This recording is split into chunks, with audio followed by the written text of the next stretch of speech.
Hi, I'm Rabbi Jacobson. Welcome to Meaningful Mondays, where we answer your personal questions. The question for this week is, I suffer from self-loathing, and I do not feel valuable. I grew up in a home that beat me up all the time. My self-esteem got annihilated. What can I do about that? My heart goes out to you and to anyone else that has this type of question. Not just for the pain that you're experiencing, but also for the sadness of you not being allowed to be aware of your birthright, your God-given right. Birth is God saying you matter. It's a line that I use in my book, Toward a Meaningful Life, and a line that I know has helped many people. You matter. You're indispensable. No matter what kind of parents you had, no matter what happened in your life, no matter what experiences, even the worst, cannot erase, cannot annihilate your true value. So it's only your awareness that has been damaged. You think you're not valuable. That's why it's doubly sad.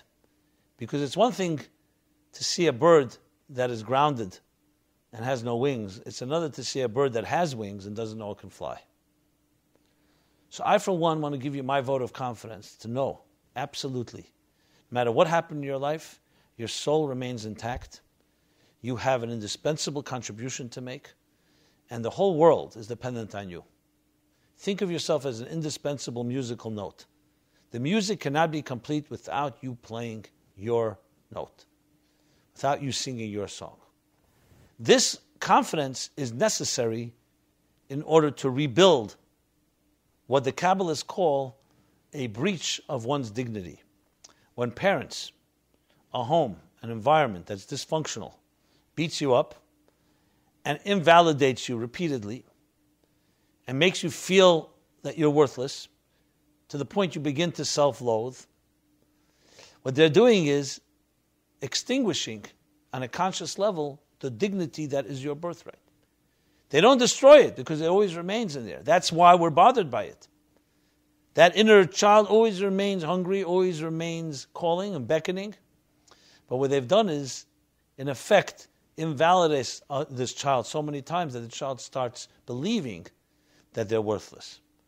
And that, of course, is a tragedy. So the first step is to get out of the line of fire. You can't be in an environment that continues to be abusive. 2, you have to get yourself in an environment where you hear the opposite. People who believe in you, people who trust you, people who value you, who validate you, who love you. Then you have to begin rebuilding that dignity from within. And this requires very often connecting to some higher calling, connecting to God, connecting to your soul, connecting to something that transcends the message and the damage that was done, parents or home or other environments that fed you the negative. Connecting, because you start seeing, I have a higher calling, I have a purpose in this world. You start working at it, you start excelling at it. Which leads me to the next step. Do things that you excel at. That you come home at the end of a day and say, I feel good about what I did today. Not at the end of the day saying, look how bad I am. Look, I'm just confirming that self-loathing message that I've always heard.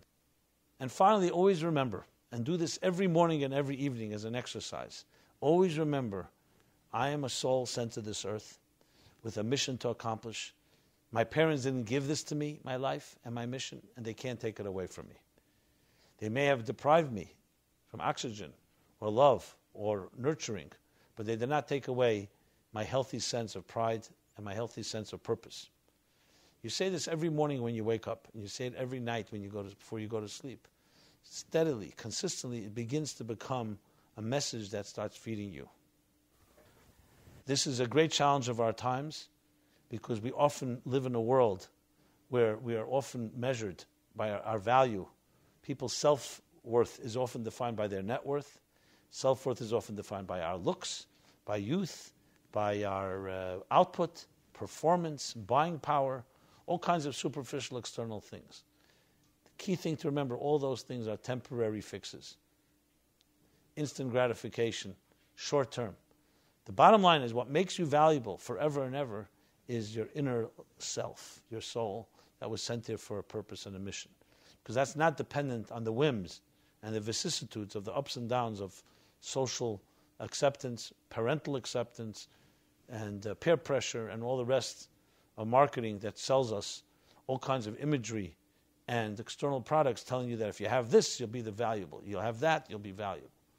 You are valuable because birth is God saying that you matter. Thank you for watching. I welcome your personal questions. Please have a meaningful week.